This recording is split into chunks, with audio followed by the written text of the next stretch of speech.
Magandang araw mga ka-channel, nandito na naman tayo para magturo ng panibagong kaalaman. Ang ituturo natin ngayon mga ka-channel ay kung paano mag-download ng music. Kung ikaw ay hindi palagi naglo-load, nakikiconnect ka lang ng wifi, so nakikinig ng music, para sa iyo to ka-channel. Ang kailangan mo lang i-download mga ka-channel ay ganito, ang tawag dito ay music downloader.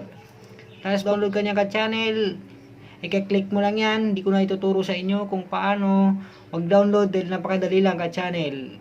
I-click mo lang yan, tapos may nakalagay na search music.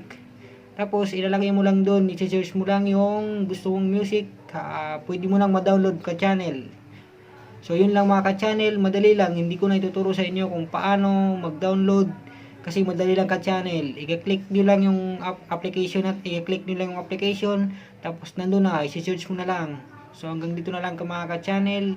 Huwag niyo kalimutan mag-subscribe para updated kayo sa mga video natin. So hanggang dito na lang mga ka-channel. Magandang araw.